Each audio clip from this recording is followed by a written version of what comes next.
Thank you, panelists.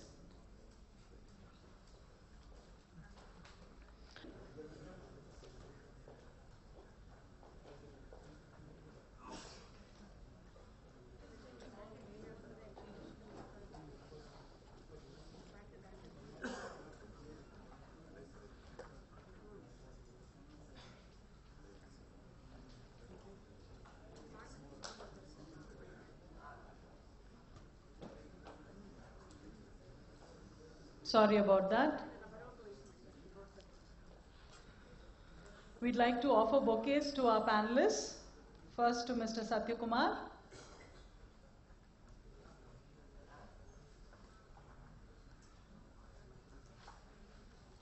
Sathya Kumar. Mr. Sathya Kumar. Mr. Jnanashekaran.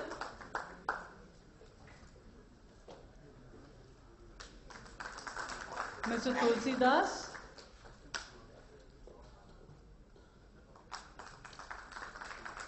And Mr. Harish.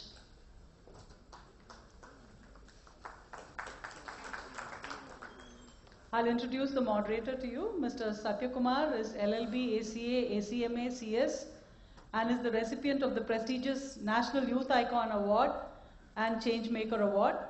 He's an accomplished entrepreneur, public speaker, mentor, and an ardent devotee of His Holiness the Dalai Lama. He's the CEO and founder of Tycoon Plus Advisors, specializes in taxation and consultancy, and has had a long stint in one of the big four in audit and taxation advisory. He's part of the faculty of NASIN, Government of India, CNAG, and IIM Kozhikode. He also tutors CA, CWA, and CS students in their final year. He has professional expertise in the fields of GST, foreign trade policy, investment advisory strategies, FDI, corporate restructuring, corporate advisory, international taxation and transfer pricing, audit and assurance in IFRS, and SOX testing. He is a proficient and candid speaker who has lectured, advised, debated, and deliberated in various reputed public forums. He is the most sought after speaker with regard to the topic of GST, having completed 600 plus sessions. He has also trained more than 5 lakh people through interviews, industry sessions, academic sessions, and social media sessions. We are looking forward to hearing from you, sir. Over to you.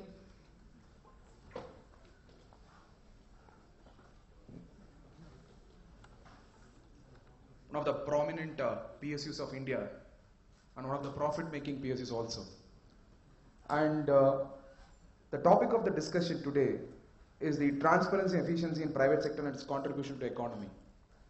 In fact, when the organizers asked me to speak on this topic, I was just thinking, what is the role of a private sector in the public sector undertaking?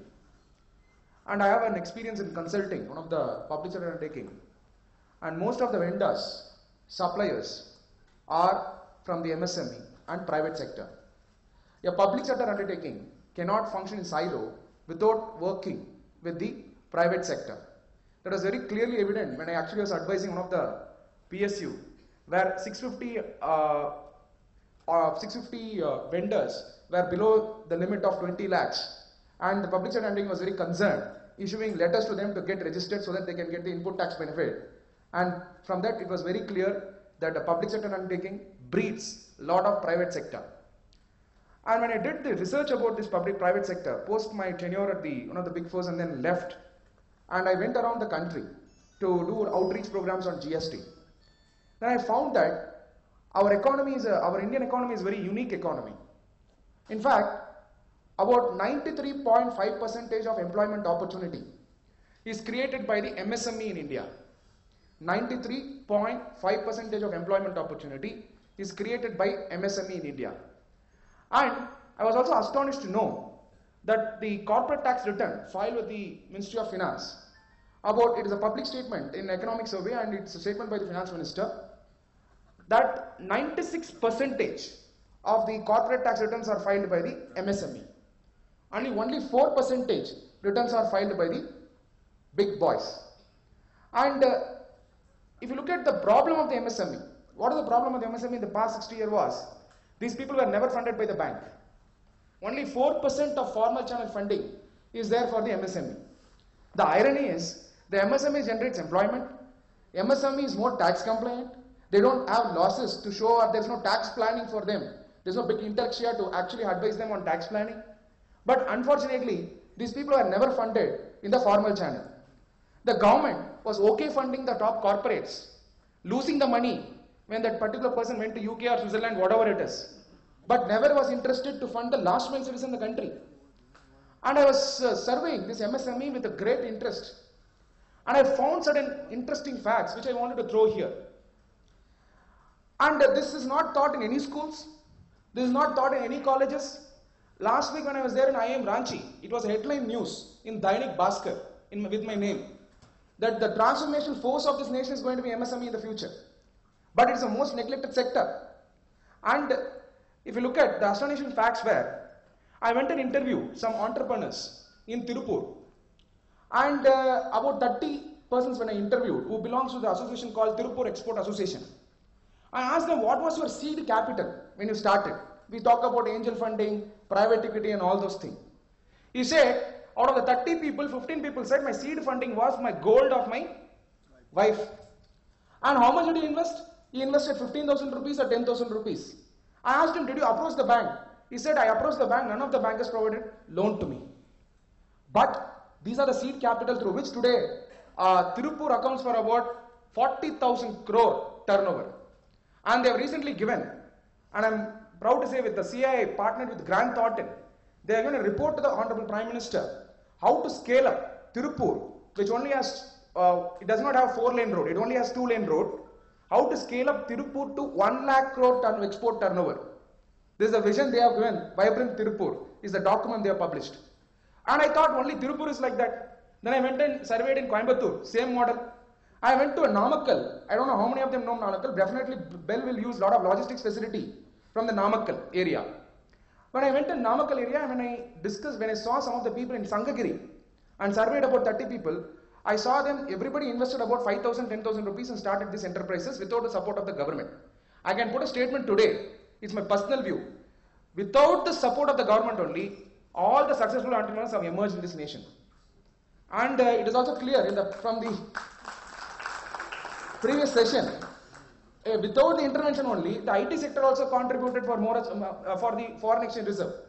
So I am not shying away from this statement because, of course, I advise the present government on various matters, including Mudra scheme. But that does not mean I can keep praising the government. There are a lot of things to be done in the MSME sector. Coming back to the issue which I wanted to brief and take through the session with the panelist. Today, MSME sector is the most deprived sector even under the present government. If you look at the reforms the present government has done, be it reforming the Planning Commission of Niti Aayog, subsequently bringing Make in India with 25 sectors, and Digital India where about 250,000 kilometers high-speed optical fiber has been laid from 400 kilometers in 2014, and making all the post offices a small bank, and bringing ENAM for the agriculture. These are great reforms, but requires at least another 10 years for the present government to continue, and at the same boldness and willful energy, they should actually execute these things. But if you look at the MSME, because of the demonetization and backed up by the GST, the MSME are in terrible problem. In fact, I was just addressing last 1 week before in FIEO, Federation of Indian Exporter Organization. They were all furious. They called me for a technical session. And I told the organizer, why are you calling for a technical session? Because as per the law, GST law, the exporter has to file the RFD1 and he has to get the acknowledgement from the officer. Within 7 days, the government was supposed to give the refund. This is the rule still persisting, the act still persisting. But what has happened? They exported, they filed RFD1 with an error and no acknowledgement was given by the officer. They were all furious because they want Sathya Kumar to come, they want to scold the government. And I didn't shy away, I went there. When I went, it is clear that the export refunds are not provided to this MSME. Now coming back to the topic, transparency, efficiency in private sector and its contribution to the economy. When private enterprises are contributing so much, there is no mechanism, private sector, to make these entrepreneurs to grow or mentor or take them to the next level. It is mostly the fortune which favors the private sector. It is not the planning. Because most of the plans of the private sector fail. when it comes to reality. So I think the government should consider this. Today, in the world of transparent economy, where the demonetization has actually collapsed the informal economy to an extent, and GST, where the tax base has increased by 50%, corresponding increase in the 1.8 million tax filers in the individual, that is, in the income tax, direct tax. I think we have to incentivize the MSME sector, which is the pillar of the private sector. And private sector, we all now talk about the Industry 4.0. Industry 4.0 is important. We all talk about the future of work. But if you look at, this is not going to have immediate effect on the MSME. And if you look at people who are contributing to the humanity, it is again MSME only. What is MSME? The person who is selling vegetable, the person who is running a small lathe, the person who is actually producing the cotton, which is the raw material for the garment factories. These are the people who create livelihoods also. We are talking about particular development in the nation, which is only going to cater the cream of the segment. The real nation builders are the MSME, for whom the export incentives have to be provided. In fact, GST, it was my statement from July 1 onwards that GST was detrimental to the MSME sector. In fact, the GST should have been framed from the India-centric point of view. But what has happened is, we tried to emulate the international practices. India is not equal to Malaysia, India is not equal to Australia, India is not equal to European nations. In fact, I was just interacting with Mr. Subramaniam Tulasi, who is the Director General of Malaysian government, who is into the Royal Customs. He was saying that the problems of the India is different. In Malaysia itself, anti-profiteering provisions did not succeed. And India will definitely fail. Because of, he said that statement when the GST was launched, because anti-profiteering was supposed to be brought even before the GST was brought into India. We are thinking to bring anti-profiteering, we are strengthening the committee only now, for the namesake and formality. And you know what is the justice delivery system in India? India stands worst with respect to enforcing the contracts. If today an MSME is not paid by the large corporate or anybody, if he goes for enforcing, he will not get money at all for the next 15 years. This is the kind of a justice delivery system we have. Without reforming all these things, we will only kill the MSME, which the government should seriously consider. Any government for that matter should seriously consider. It is not the role of the central government alone. It is the role of the state government as well, with respect to promoting MSME. And the present budget has come out with the taxation reform for MSME, where they talk about 20% VAT rate for up to 250 crore turnover, which covers about 97% of companies. But this 250 crore turnover, again, if you look at the MSMEs are defined based on the investment criteria. If you qualify as MSME. So the Act says on the investment criteria, which maximum extends to 25 crores.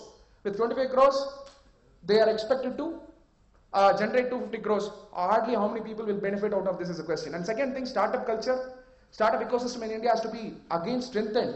Government came out with the Startup India Action Policy. But the Startup India Action Policy is a great vision, but it should be backed with a realistic plan. They talk about 3 out of 5 years tax break. The question is, which startup makes profit in the first 5 years? They are in losses. In the losses scenario, you provide tax benefit where they are not going to earn any profit. These are some of the issues. Private sector are the pillars of the nation where the government should incentivize. Even it is not late for the government, we have given representation of the government, which would be a larger interest to you people, which I will highlight now. If you look at under the GST, the problem of the MSME is the economies of scale. The economies of scale of the Hindustan Unilever is not equal to someone who is producing a small soap in a small cottage industry.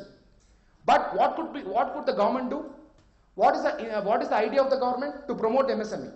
What they can do is, we have given representation through larger participation, where we have said, please make the GST rate, whatever may be the product the MSME sells, make it to 0%. Provide up to certain turnover. It can be 5 crores or it can be 10 crores turnover, whatever it is. Until the time they achieve 10 crores, the rate of GST, whatever may be the product they produce, will be 0 rated. And input tax credit, what they buy, procurement, has to be refunded to them. And they'll be refunded, and beyond that, there should also be an amendment in the MSME Act where we'll go and say, whoever is supposed to pay, what is the problem with MSME? Working capital, most of the time. So this working capital problem can be rectified through this model, where whatever the sales they make to the large companies or corporates, the problem is they are not able to collect.